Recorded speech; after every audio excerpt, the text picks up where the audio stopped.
Well, hello, everybody, and welcome to the Temp Coffee Podcast. Today, behind the mic, we have Keri and Tim, and we're going to be here talking about the quality of coffee. I think it's a great topic, and we just went through the holidays. We have a new year coming up. Really excited for 2022.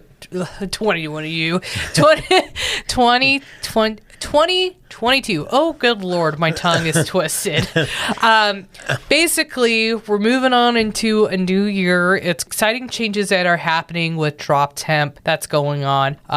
As you guys know, I don't know if I think we touched base on it a little bit, but Tim, tell them about your new roaster that we're getting installed. All right, so we get to do a shout out to Brandon, the owner and main proprietor of Primo Coffee Roasting Equipment out of Los Angeles. Hello, Brandon. Hey. Hey, and we are going to bring in a brand new 20 kilogram roaster. That's actually the max capacity is 20 kilograms, and we cannot wait to get it set up. So, how many pounds of coffee can we roast in an hour in the new machine? 132 or more, depending on how long it takes. Woo! I know, right? All that quality coffee dropping out of a machine kind of makes me happy. Yeah. Yeah. Because coffee equals happy. That's what it says on Blind Coffee Roasters. That's your slogan, right? Oh my gosh, thank you so much for that. Yes, that's exactly why. This episode was brought to you by Blind Coffee Roasters. Coffee equals happy. That's awesome. That's great. As you can tell, we're kind of jacked up on coffee, and we had to do previous runs of our podcast, and we're like, okay, we're going to scratch this, because we're kind of going off topic. But now I feel like we have a good flow. We're getting the nerves shaken out, and we're having a jolly old time. Well, it's all about you. Me? Yeah, just today. I mean, look at you. You're a nice person. You're a smart lady. You're a great owner. All those things. Oh, look at you. Thank you, kind sir. Thank you. All right, so I'm going to try a transition. You ready? Ready for this? Quality coffee. Let's talk quality coffee, shall we? Let's dive into it. We want to touch base about why Tim and I are all about our quality coffee and what makes specialty coffee special compared to the coffee that you find at the grocery store. So Tim, why don't you kind of break that down, like specialty coffee versus commercial coffee, and kind of break that down for everybody? Sure. Well, commercial coffee generally scores on a standard score sheet by the Specialty Coffee Association of America as below 84. Anything below 84 is considered commercial coffee. So when you buy that special red container at the grocery store, generally speaking, you will not get something as high quality as you will with us, the small roasters. Everything above 84 is considered specialty, and you can go all the way up to 100, although I don't think we've ever seen 100. No, I haven't seen 100. Yeah, so it's pretty rare we get 90s in there. Pretty rare. And generally speaking, when they get above 90, it becomes a little more expensive, I think. It's a little pricey. Yeah. Well, didn't you just go to an amazing coffee tasting the other day? I did. It was hosted by World Cup of Excellence. It is a coffee company in Portland that does all these like judging and coffee cuppings with these really high-end specialty quality grade coffee. It was out in North Mississippi. I have to tell you that it was actually my first official coffee cupping. Now, I bet a lot of people are like, you've done coffee cuppings. I'm like, yeah, I've done coffee cuppings, but not anything where I'm tasting coffee that is graded 90 or above. So the average coffee score with the coffees I had during this cupping was between 90 and 91.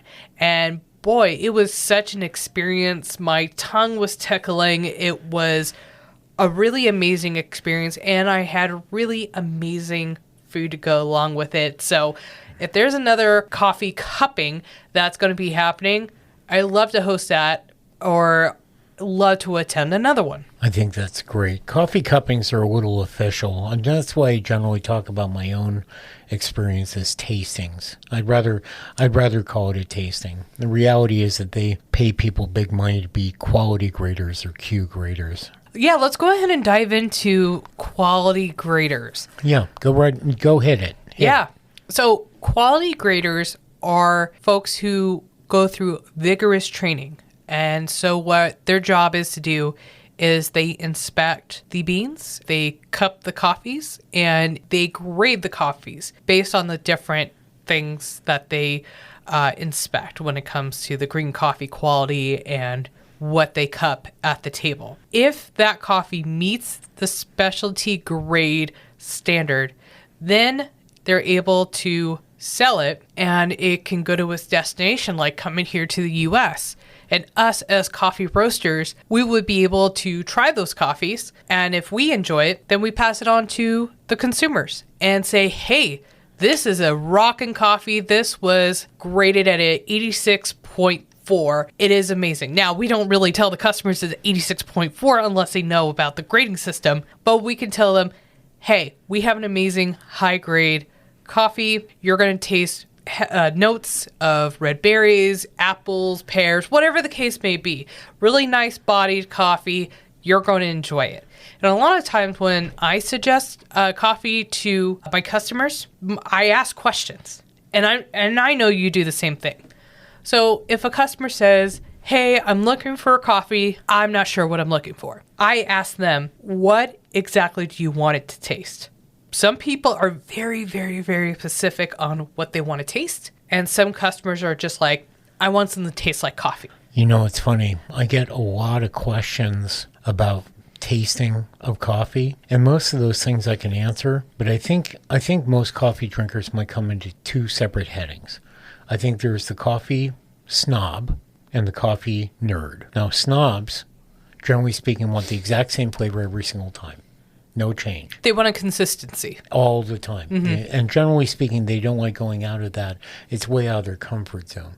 But the coffee nerd, I know that you and I both qualify as this, like to try coffee from around the world and different processes and all those things so we can experience what coffee is around the world. Just like we talked about in the previous episode, our favorite coffees from unique places. I think that was really great. We kind of touched on that a little bit. I agree with that. The thing about quality graders is they're held to a very specific standard. And the reason they do that is so that we know what coffees to target for purchase. Now, we buy coffees in bags. Those bags might be 60, 69, or 70 kilograms in most cases. Yes. And so going back to talking about the quality grader, I know I kind of went off a little track there. This is what I get for drinking coffee in the afternoon. It's all right. Your coffee was great. Thanks. Thanks to Office Evolution for the coffee, man. They hook us up here in the studio. It's great. It is. Thank you, Office Evolution. Thank you. So this was a sponsor. So going back into the Q grader, I touched base a little bit about the green coffee quality and the cupping. So what exactly do the Q graders look for in green coffee? Tim, why don't you touch base on that? Okay, so they're looking for a consistency in size, a consistency in shape. They're looking to make sure there are no strange irregularities or items in the coffee that shouldn't be there. Believe it or not, we actually see things to get through that quality check, but we make sure to take care of them first. But they're also looking for a coffee roasted to a certain standard so they can talk about flavor profiles, and then they give scores based on all that information. And typically when coffee is roasted for cuppings with Q graders or roasters in general, there is a specific roast level that they have to hit. So we're talking more of a lighter roast. And the reason why they do the lighter roast is because they want to really draw out the acidity and a lot more of the flavor profile as you do with a lighter roast. When you do roast coffee a little bit darker, you're doing more the burning the sugars, the caramelization, which kind of muddles those different notes. Not all the time, but the chemistry changes with the Maillard reaction changes that. But lighter roast is typically what they use when it comes to cupping coffee because it really makes the coffee highlight its body. No, and I understand that, but personally, I don't like my coffee that light. I mean, I don't like French roast. I don't like darker roasted coffee. I prefer medium roast because I like my coffee to have more body. And if you don't roast the coffee to a medium standard, it generally is a little watery. But it does allow you to define the flavor. And generally speaking, Q graders are held to a certain standard, and the coffee needs to be roasted to that same certain standard. It's consistency across the board. Right. And so with the Q graders, that for them, they understand the assignment. They roast the coffee, they do the cupping, and they're able to provide the information to the green coffee importers, exporters, this information. And that information in turn is relayed to us as roasters. So we could work with the green coffee importer. They could say, hey, Keri, Tim, we have this really great coffee that is coming out of Honduras. This coffee cups at 86.6. You're going to find notes of red berries, fine red wine, full-bodied coffee. We're like, ooh, that sounds amazing. So Tim and I would request a sample. And of course, we do our own roasting of the coffee and we cup it and we determine whether or not we like the coffee. Here's the thing. If there is a coffee that we don't like, we're not going to offer it to our customers because ourselves, we know that we're going to really enjoy it. And if it makes us say, wow, as coffee professionals, I guarantee you our customers out to the public, they're going to enjoy that coffee. They're going to be just as enthusiastic as we are when it comes to coffee. So if we get excited about something, they're going to get excited about something. I couldn't agree more. Personally, your and my tastes are very similar, I think. I think we've agreed on most of the coffees that we've had in. And to your credit, I think that your choices of coffees have been outstanding. I think you make a very nice choice. But it really is up to the individual roaster, the people who are buying the coffee. And this is something that we take very, very seriously in our world. We want to make sure that we're offering a coffee that will bring out the happiness in people. I know that the quality standards in our building are extremely high. I know they are. And that's to the credit of my friend across the way here and the other people that are out there. We also have to, at this point, I want to give a quick shout to Genuine Origins. I want to also give a quick shout to Atlas. And I want to give a quick shout to Cafe Imports. You got anybody you love out there you want to send a quick shout? Oh, man. I mean, there's so many amazing people. I know I gave out shout-outs to East Edge for the sponsor coffee. We've already done a shout-out to Lan of Bonmao. Yeah. I would have to say I would love to give a shout-out to De La Finca. They're based in Honduras. It's a family-owned coffee roasting importing company. The families over there own their coffee farms, and so we get direct trade from them. But boy, the natural Honduras coffee that we got from them was just top notch. And that was one of the coffees that we weren't able to source this year, unfortunately. And boy, it was an amazing cup of coffee. It boils down to, like, there's been issues with the supply chain this year. Oh, supply chain. Yeah. Oh, man. Boy, what a pain that is. Huh? Oh, gosh. Everybody's been affected by supply chain, unfortunately. Check this out, Keri. I've had to remove 4 different coffees from my menu because of supply chain issues. And hopefully we get them back, but right now we don't have them to offer. Isn't it sad? It's such a bummer because you've had great offerings on a lot of coffees and you had to really roll back and kind of shift with the supply chain issues, and so have I. There were quite a few coffees that I had on my shelf as single origin offerings that a lot of my customers enjoyed. And unfortunately, because of delays of coffees getting to the ports or restrictions that are happening in the countries, I had to roll back on a few single origin offerings myself and had to pivot. With that being affected, we also, as business owners, had to adapt to the changes that are happening with inflation. When I started Elliott & Murray, I was offering 1 pound bags of coffee. I was selling it, I should say, for $15 a pound. Pretty reasonable. But because of inflation and prices going up myself, for my company, now, again, Tim, you operate your company differently than how I operate my company. So one of the changes I had to make was changing my bag size. I was doing 1 pound bag of coffee, but going back to my numbers, it was not making sense because the profit margins for me selling a 1 pound bag was smaller. And so I had to scale back to offering 12-ounce size coffees and to raise the price a tad bit to adapt to the market. You know what? That's a great item to talk about. For me, I've been able to buy a higher volume of coffee and do contracting. In other words, guarantee prices when things come in, sign a contract to agree to buy a certain amount of coffee. And by doing that, I've been able to offer pounds of coffee, a full pound, and to not exceed $18 in most cases. Like, I've been able to hold pricing at that level, and I'm certainly thankful for that. Right. And so touching base on that, because you buy in higher volume than I do, for me, making 12-ounce size bags make more sense because I'm also saving as far as my offerings when it comes to my green coffee storage.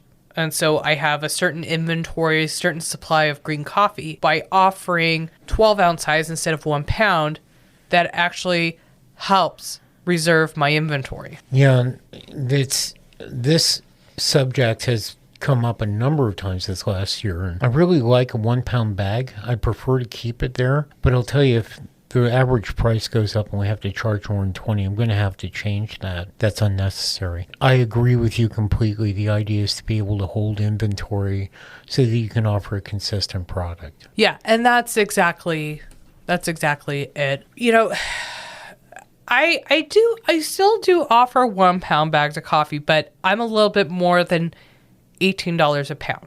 I'm a little bit more in my price range. I do have customers that have bought coffee from me since the beginning, and they're okay spending a couple of extra bucks on a pound of coffee because they know that they can come to me and get locally roasted coffee. They know they're paying for the quality of that coffee.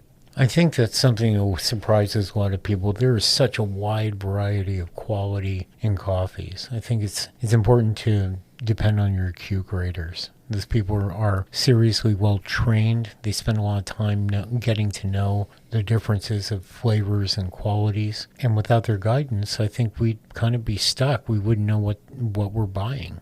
Quality graders play a really important role somewhere between the growers and the drinkers by giving the roasters more information.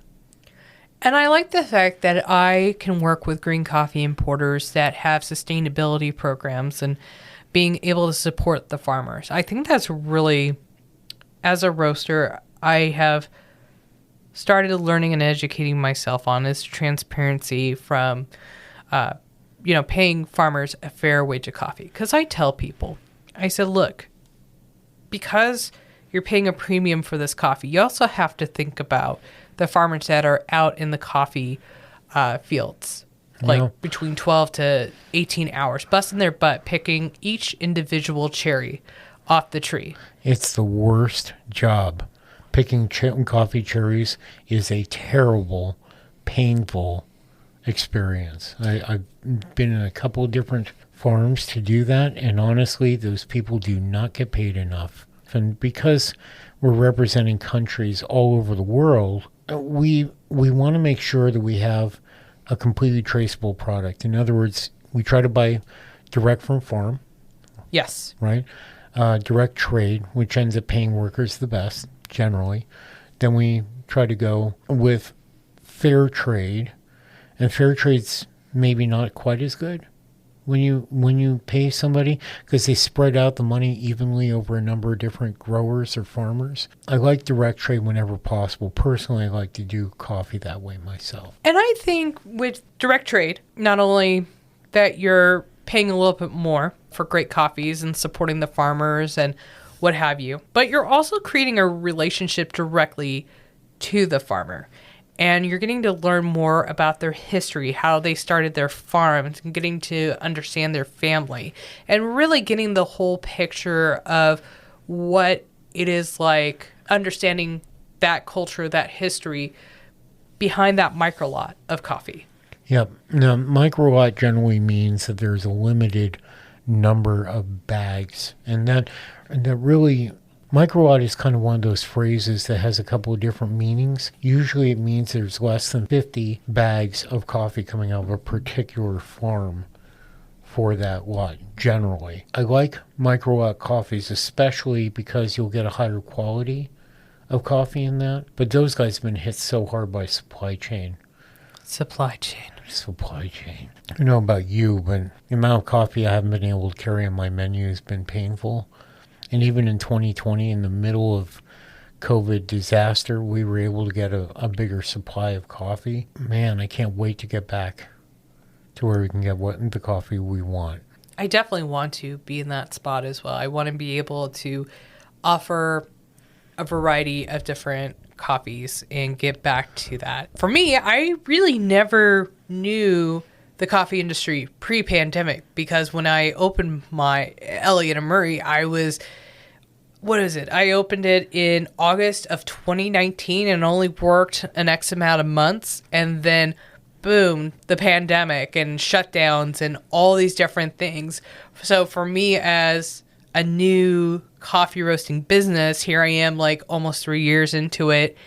I never really understood or learned what it was like pre-pandemic. So it's been a wild ride for me. Yeah, I can imagine. So, that's the thing for me. I've been doing blind coffee roasters since 2012 and got a lot of experience pre-pandemic to be able to get coffees in. I'm very fortunate that way. And hopefully I'm laying some knowledge on you as well, Keri. Because the thing is, and the reality is, that roasters learn from roasters the best way possible.